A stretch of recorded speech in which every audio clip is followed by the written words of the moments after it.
Em tempo de emergência climática, o programa Vozes dos Biomas participou da plenária presencial e digital do processo participativo do Plano Clima Brasileiro, realizado no bioma da Mata Atlântica em evento realizado no Sesc Vila Mariana, em São Paulo, no dia 15 de agosto de 2024. O evento contou com a participação de Marina Silva, ministra do Meio Ambiente, que respondeu questão apresentada pelo programa durante coletiva de imprensa, de Silvio Almeida, ministro dos Direitos Humanos e Cidadania, de Márcio Macedo, ministro-chefe da Secretaria-Geral da Presidência da República, e da Secretária Nacional de Mudança do Clima, Ana Toni, entre outras autoridades e representantes da sociedade civil que expuseram suas propostas para o documento que será norteador das ações da política pública. Cada cidadão, organizações da sociedade civil, conselhos de políticas públicas e especialistas na temática podem contribuir com 3 sugestões: votar em 10 e opinar em todas, no eixo da mitigação e da adaptação durante o mês de agosto. As propostas mais votadas serão analisadas até setembro. Já em outubro e novembro está prevista consulta pública para a estruturação da estratégia nacional. Cada pessoa é um CPF, tem controle para que as pessoas possam participar livremente e colocar suas opiniões. Na metodologia, cada cidadão ou cidadã pode hierarquizar 10 propostas que estão colocadas lá no Plano Clima como prioridade e pode apresentar também 3 propostas novas pelo seu livre-arbítrio. Nós já temos, nesse momento, mais de 126 milhões de acessos, 10 mil participantes registrados que estão lá participando, são 731 propostas já construídas e colocadas na plataforma do Brasil Participativo e tem uma média de mais de 6 minutos de permanência das pessoas. Então significa dizer que a sociedade está interessada no tema e está participando na construção desse momento. Então a nossa ideia é que a gente possa, ao final desse processo, ter um plano clima para o Brasil apresentar na COP29, na COP30, que possa desenhar o caminho do Brasil para a mitigação, adaptação e convivência com esse fenômeno que são as mudanças climáticas de forma eficiente, com políticas públicas que sejam construídas pelos governos, que envolvam o setor produtivo, mas que seja, sobretudo, com a chancela da sociedade civil organizada. Então, essa plenária aqui de São Paulo é uma plenária com o tema da Mata Atlântica. Eu quero convidar vocês a participar e a minha querida companheira Marina, que coordena todo esse processo técnico de gestão sobre o tema, vai conversar com vocês.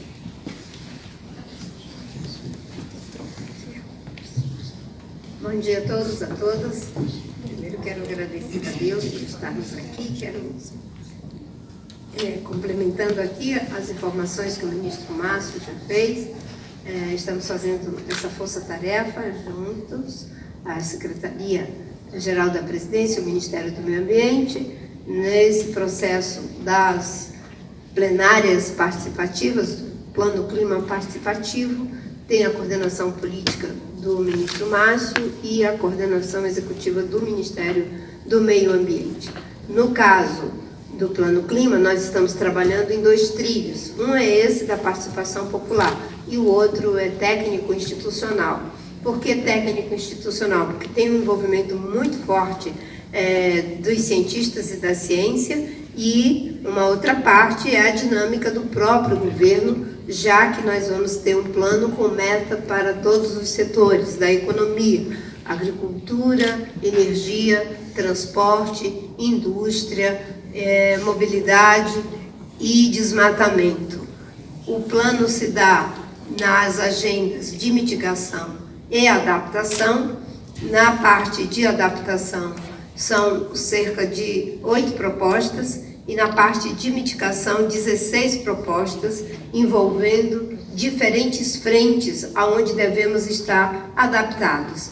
Para além de adaptados, nós temos que estar preparados, porque a adaptação é um processo bastante complexo e em algumas situações nós vamos ter, inclusive, que saber que não tem resposta tecnológica para as mudanças que já estão acontecendo. Em alguns casos, nós vamos ter que fazer remoção de população. O Rio Grande do Sul está nos mostrando que, em muitas situações, As pontes não têm como ser feita no mesmo lugar, não tem mais como ser feita na mesma espessura, ou no mesmo comprimento ou largura. Então tem todo um processo que leva aí a um olhar de ciência e um suporte técnico. E uma outra parte que não tem solução é remoção de população de alguns empreendimentos em determinadas regiões que são altamente vulneráveis a eventos climáticos extremos. Nós estamos trabalhando a agenda de mitigação, que isso significa redução de CO2. A maior fonte de emissão de CO2 é carvão, petróleo e gás e desmatamento, sendo que no caso do desmatamento, o desmatamento global representa 10% das emissões globais. 90% vem das fontes a que me referi, sobretudo carvão, petróleo e gás. O Brasil tem um compromisso de desmatamento zero, mas mesmo que a gente alcance essa meta e os países que são detentores de floresta consigam essa meta de desmatamento zero, como representa só 10%, se os demais países, se não fizermos todos a nossa parte no que concerne a reduzir a emissão por uso de combustível fóssil, as florestas vão desaparecer do mesmo jeito, os oceanos vão colapsar, os recifes de corais também, e assim por diante. Então, esse plano é de fundamental importância. O Brasil quer chegar já na COP29, e nós estamos trabalhando muito velozmente para chegarmos na COP29 com as NDCs brasileiras, que são as contribuições nacionalmente determinadas do Brasil, porque como nós vamos sediar a COP30, e o maior desafio da COP30 são as NDCs que consigam ser robustas o suficientes a ponto de não permitir que a temperatura da Terra ultrapasse o 1,5 de temperatura média da Terra. Então nós temos que liderar pelo exemplo e chegarmos lá com NDCs suficientemente robustas, trabalhar intensamente junto aos demais países e blocos regionais para que eles também tragam NDCs robustas e, assim, o Brasil poder sediar a COP, que eu considero será a COP das COPs, porque nós já estamos vivendo sob os efeitos das mudanças climáticas, sob os efeitos dos eventos climáticos extremos, e se não fizermos o dever de casa, nós vamos ter uma situação de muita penúria para a comunidade humana, para as outras formas de vida e um completo desequilíbrio do planeta. A esperança é que é possível fazer esse enfrentamento desde que estejamos dispostos, setor público, setor privado e a sociedade já está muito mobilizada a cumprirmos aquilo que são as nossas obrigações. Triplicar a energia renovável, duplicar o esforço de eficiência energética e fazer a transição para o fim do uso dos combustíveis fósseis e zerar emissão de CO2 até 2050.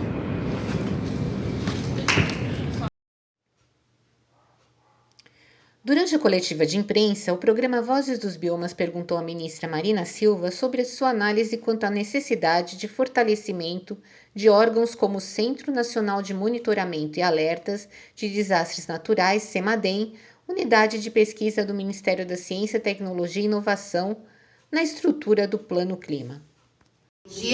Mas, obviamente, que como nós trabalhamos o tempo todo com esses parceiros, é fundamental os recursos, mas o CEMADEM tem uma equipe técnica, uma estrutura que vem se montando desde 2012, assim como o INPA, que é bem mais antigo, também é fundamental nos processos de geração de informação e dados sobre a dinâmica do desmatamento e da degradação. Todos esses órgãos precisam ser fortalecidos, a ministra Esther tem trabalhado para que a gente possa ter concursos, e a ministra Simone Tebet e o ministro Fernando Haddad estão devidamente informados e empenhados em relação ao atendimento dessas demandas. A gente vive uma situação de escassez orçamentária e nós temos uma situação em que, de um lado, o governo é cobrado para que tem ali o cumprimento das metas fiscais, de outro, a realidade nos cobra, com legítima razão, de que tenhamos os recursos necessários para investimentos estratégicos que são fundamentais do ponto de vista econômico, social e ambiental. Por isso que o presidente Lula tem sempre dito, esses investimentos não podem ser tratados como custeio, esses investimentos como gastos, eles têm que ser tratados como se fossem investimentos, um investimento que ajuda nos processos produtivos, ajuda a salvar a vida e posiciona o Brasil adequadamente no terreno da ciência. No caso da questão climática, eu sei que o CEMADEM faz um trabalho de educação ambiental, de educação climática, e o Ministério do Meio Ambiente dá todo o apoio a essas atividades, inclusive vamos fazer as 2 conferências de meio ambiente, tanto a versão adulta quanto infanto-juvenil, tratando o tema da emergência climática. Durante a plenária, alguns cidadãos expuseram suas propostas para o Plano Clima. Veja algumas agora na sequência. A nossa proposta é uma adaptação climática antirracista, que principalmente ela vai enfrentar desigualdades.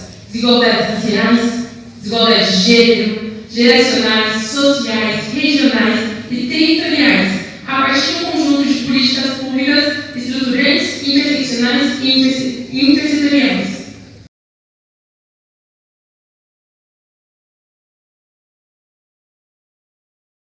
É a proibição do retrocesso da legislação ambiental nos planos diretores. Eu contribuí com 2 sugestões para o Plano Clima. A primeira é a criação de plataforma educomunicativa socioambiental sobre emergência climática por biomas.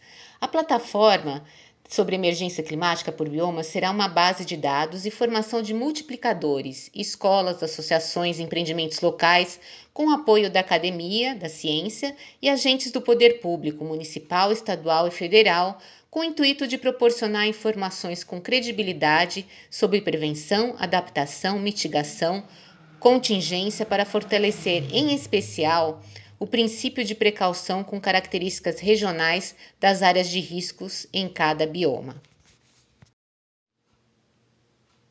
A minha segunda proposta é a criação de fundo e banco de tecnologias sociais para adaptação e mitigação climáticas.